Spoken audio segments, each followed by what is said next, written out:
Y Alex, vamos a seguir analizando este tema. Tenemos en directo al activista político saharaui Taleb Ali Salem para analizar el tema. ¿Qué tal, Taleb? Gracias por estar con nosotros. Un poco tu opinión sobre estas reparaciones, el pedido que hacen desde varias naciones a nivel mundial, de que es hora de que se pague por el error histórico contra las víctimas, ¿no? Un gusto estar con ustedes. Efectivamente, yo creo que no solo se trata de pedir una indemnización para reparar todos estos daños ocasionados a lo largo de décadas, ¿no? Sino que también yo creo que se debería de pedir un perdón oficial, es pedir una disculpa a los pueblos que no solo fueron colonizados, no solo fueron ocupados o sus recursos saqueados y robados, sino que sufrieron todo tipo de maltrato y todo tipo de violaciones de derechos humanos, tanto en Latinoamérica como en África. Recordemos que pueblos como el pueblo argelino se practicó sobre él pruebas con bombas atómicas y llevó a cabo el ejército francés allí. Sus consecuencias se siguen viviendo hasta hoy en día. Recordemos que en África también todavía existe la colonización. Hay una colonia pendiente de descolonizar, que es el Sáhara Occidental, en la que España nunca llevó a cabo un proceso de descolonización y que sus recursos naturales se siguen saqueando hasta hoy en día. Por lo cual yo creo que para que pueda haber un progreso, para que pueda haber una relación natural entre los estados, entre los países colonizados y las expotencias colonizadoras, se debe de pedir perdón y se debe de indemnizar, ¿no? Taleb, bueno, ya tú hablabas ahora de las reparaciones. ¿Cuáles serían las reparaciones necesarias y justas para América Latina, para África y sobre todo ves esta voluntad política a la que ha llamado la ONU?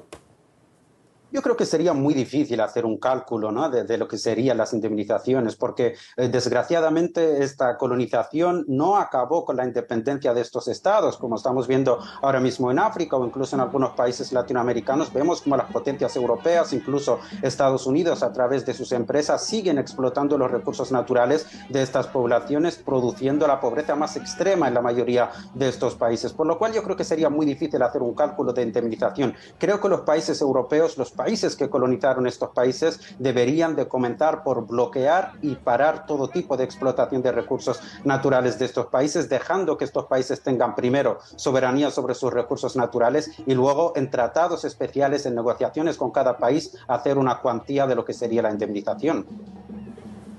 Y Taleb, también hablamos un poco de las consecuencias más allá, un poco el racismo, la xenofobia que continúa existiendo contra esos territorios que ya sufrieron el primer paso de la esclavitud y el colonialismo. ¿Cómo ves un poco la lucha en contra de esto?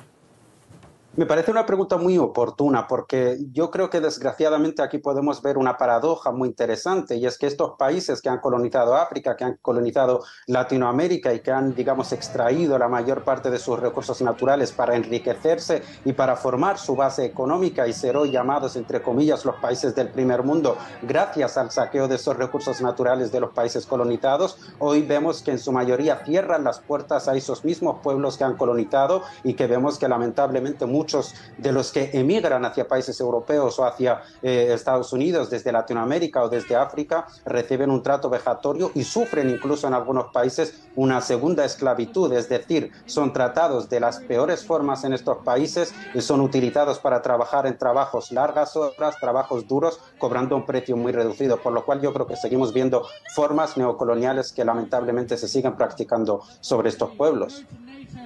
Una realidad muy fuerte que el mundo tiene que aceptar y que tienen que decir que realmente está sucediendo y hacer algo al respecto. Muchas gracias, Taleb, por su tiempo y análisis para RT. Y a ti, Alex, por el tiempo también.